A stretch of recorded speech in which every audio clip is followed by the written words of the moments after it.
Saya Alvira Diarpiva, saya dari anak kelas 72. Saya akan membacakan buku IPA yang tentang bab 3, suhu, kalor, dan pemuaian. Suhu. Apa yang ada di dalam benak kalian jika mendengar banyak orang pada saat ini? Perlu diukur suhu tubuhnya. Kenapa suhu pada tubuh seseorang atau suatu benda begitu penting untuk diketahui? Cobalah kalian menggosok-gosokkan kedua telapak tangan selama kurang lebih 1 menit. Setelah itu, tempelkan salah satu telapak tangan tersebut ke pipi. Apakah kalian merasakan hangat atau sedikit panas? Jika kalian belum merasakan hangat di pipi, kalian boleh coba ulangi menggosok telapak tangan dengan sedikit lebih lama. Rasa hangat yang kalian rasakan di pipi itu adalah yang kita kenal sebagai suhu. 1. Jadi apa yang dimaksud dengan suhu? Suhu pada dasarnya adalah besaran fisika yang hanya dapat dirasakan oleh indera. Tubuh manusia dapat merasakan suhu dalam bentuk rasa panas atau dingin. Saat kalian menempelkan telapak tangan ke pipi atau saat bermain di tengah terik matahari, kulit terpapar sinar matahari menyengat dan kemudian otak memberikan informasi rasa panas.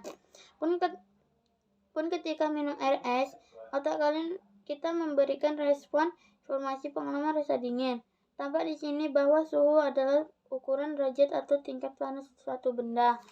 Saat malam hari menjelang tidur, ibu kalian menyimpan makanan ke dalam lemari es atau kulkas agar dapat dimakan kembali esok harinya. Mengapa lemari es membuat makanan jadi lebih awet? Apakah ada kaitannya dengan nilai suhu yang tinggi atau rendah? Beberapa nilai suhu yang termasuk kategori tinggi atau rendah itu, kalian dapat menanyakan dan mendiskusikan perihal tersebut kepada orang tua kalian di rumah. Lemari es atau lemari pendingin adalah contoh betapa pentingnya besaran suhu di dalam kehidupan sehari-hari maupun dalam ilmu pengetahuan dan teknologi. Mengenali suhu bagian tubuh. Cobalah letakkan punggung telapak tangan kalian pada beberapa bagian tubuh seperti pipi, kening, leher, bahu, ketiak, dan rambut. Apakah kalian merasakan panas yang berbeda dari bagian tubuh tersebut? Bagian mana yang dirasakan paling panas? Mengapa bisa demikian? Apakah kalian dapat membedakan secara akurat besarnya suhu yang dirasakan pada masing-masing bagian tubuh tersebut? Benda yang panas mencapai derajat panas lebih tinggi daripada benda yang dingin. Aktivitas 3.1 menunjukkan bahwa indera perasa memang dapat merasakan tingkat panas bagian tubuh. Akan tetapi, indera perasa bukan pengukur tingkat panas yang baik. Benda yang tingkat panasnya sama dirasakan berbeda oleh punggung tangan kanan dan kiri kalian.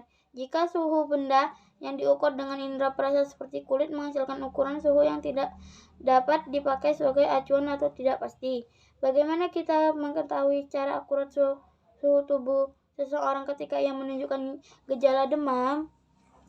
Untuk itulah, suhu harus diukur dan dinyatakan secara pasti dengan angka serta alat ukur suhu yang memiliki skala atau ukuran. 2. Mengapa kita memerlukan alat ukur suhu? Selain mengetahui suhu tubuh secara pasti, bagaimana kita mengetahui suhu yang pas untuk menyimpan makanan di lemari es? Pada suhu beberapa daging yang dimasak sudah dapat dimakan dengan aman bagi tubuh. Untuk beberapa informasi penting tersebut, kita memerlukan informasi nilai suhu dengan akurat melalui alat pengukuran yang telah teruji dan diakui. Alat yang digunakan untuk mengukur suhu dinamakan termometer.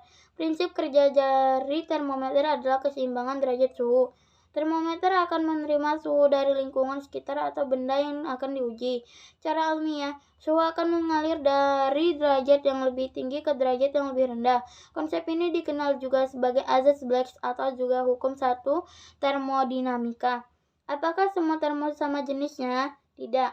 Termometer dapat dibuat dalam berbagai jenis.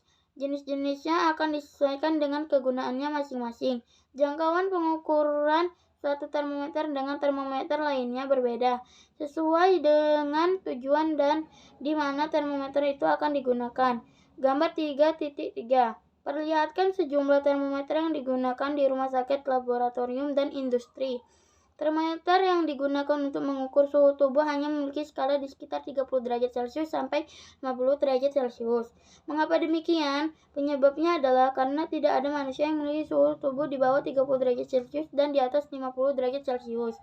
Beberapa jika kita ingin mengukur suhu tungku peleburan pada pabrik besi yang bisa mencapai 1000 derajat Celcius. Berbeda pula termometer yang dapat mengukur suhu lemari es yang dapat mencapai suhu rendah negatif 10 derajat Celcius.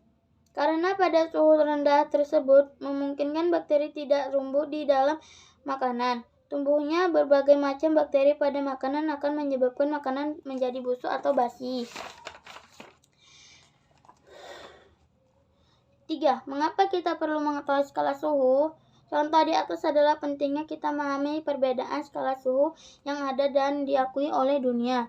Kita juga perlu mengetahui skala suhu apa yang disepakati oleh seluruh ilmuwan dan masyarakat di dunia. Tujuannya adalah agar tidak terjadi kesalahpahaman fatal berkaitan dengan derajat panas yang dimaksud sebenarnya.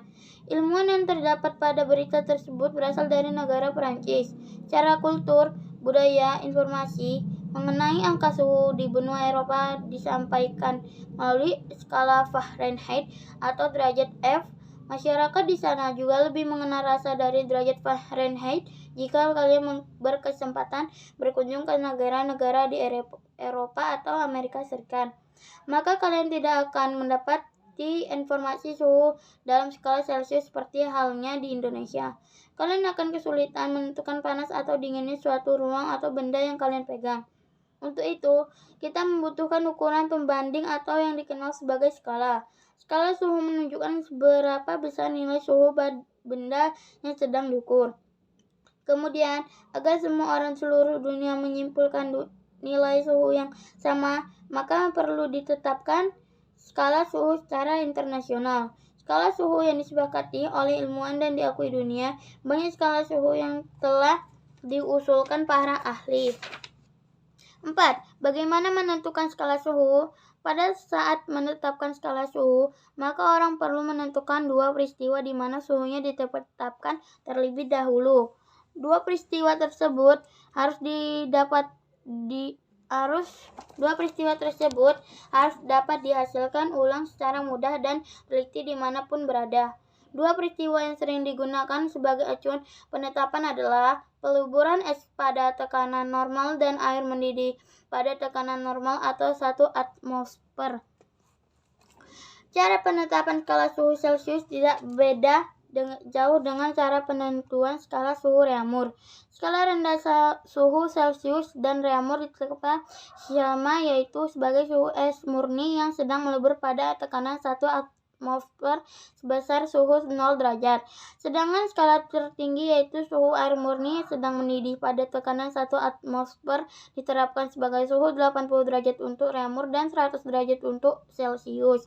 Penetapan skala suhu Fahrenheit sedikit berbeda dengan penetapan skala Celcius dan Reaumur. Skala suhu terendah Fahrenheit ditetapkan dari suhu es murni yang sedang melebur pada tekanan 1 atmosfer sebagai suhu 32 derajat. Suhu tertinggi pada air murni yang sedang mendidih pada tekanan 1 atmosfer diterapkan sebagai suhu 212 derajat. Jadi ketika kalian memanaskan es yang sedang melebur sehingga menjadi air yang sedang mendidih pada tekanan 1 atmosfer, maka kita menaikkan suhu sebesar 212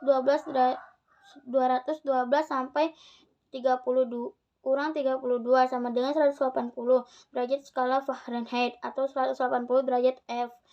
Jika suhu zat terus didinginkan, maka zat tersebut akan berubah wujud dari gas menjadi cair, lalu berubah menjadi padat. Jika diturunkan terus-menerus, maka getaran atom-atom pada zat makin lambat. Ketika diturunkan lagi, maka atom-atom zat tidak bergerak lagi atau diam. Untuk semua zat yang ada di alam semesta didapatkan bahwa suhu ketika semua partikel tidak bergerak lagi sama dengan negatif 273 derajat Celcius. Skala Kelvin menggunakan 0 mutlak, tidak menggunakan derajat, atau tidak dituliskan dalam satuan derajat. Pada suhu 0 Kelvin, tidak ada energi panas yang dimiliki benda. Kelvin merupakan skala suhu dalam SI.